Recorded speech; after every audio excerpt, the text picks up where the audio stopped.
Hey everyone, welcome back to the ABCs of Real Estate. Today we're discussing the letter L, which stands for list price. Now, the literal definition of list price is pretty self-explanatory, so instead I want to talk about a couple nuances attached to a list price. Besides being the price the home is actually listed for sale for, it can tell the seller's story, it can tell their expectations and their selling strategy. The main factor that will help a seller and their realtor determine how to price a home is knowing what type of market they are in. If it is a seller's market, which is what we've had here in Silicon Valley for the best part of the last decade, then it's safe to assume that there will be multiple buyers interested in the home. This will often yield a strategy of listing a home under the market value. This is in the hope of generating as much competition as possible and in turn creating a bidding war which should bring price back up to market value, if not above. Now, the strategy also plays into the goal of capturing any potential buyers who have set their cap below the market value.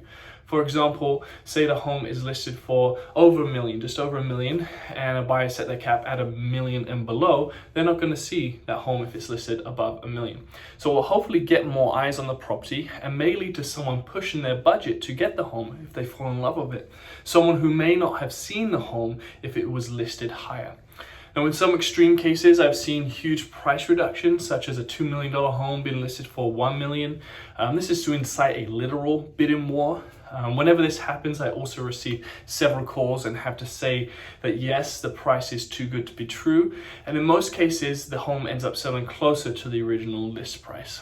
Now, the risk in the under-listing strategy is undercutting yourself and not getting any offers that are acceptable to the seller's expectations. But this doesn't happen too often in the seller's market. But if it does, a seller ultimately decides what price they want to sell it for. So if offers don't come in at an acceptable value, then the seller can reject them and they can adjust the list price if necessary. Sometimes we'll see a home, in this case, if it's listed at values around $1 million, they list it at 900. They don't get any offers around the expectation of $1 million, raise the list price to $1 million and see what happens. Now, in a seller's market where underlisting is common, I recommend my buyers to look about 10 to 15% below their budget, especially for homes that are brand new to the market. And this builds in margin to offer above the list price, but still close to the market value. This is the reason why it's important for a buyer to review a comparative market analysis of a home before putting in an offer. This data will give you on paper a value range of the home based on most recent sales, irregardless of the list price. This is something I provide for all my clients on every home of high interest. Now, if it's a buyer's market, it is much more likely that a home is listed for the expected price that seller wants to actually receive for it, if not a little bit higher. This could be an expectation of a buyer trying to negotiate the price down a little bit because they have the leverage and there's a lot more options for them.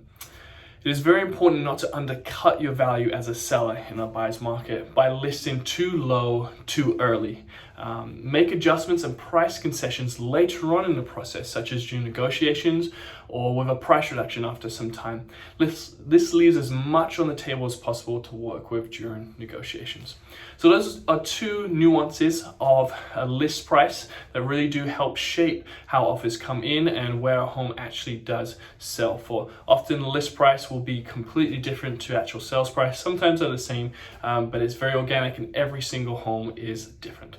So that's the letter L in the ABCs of real estate for list price. Join me next time as we talk about the letter M.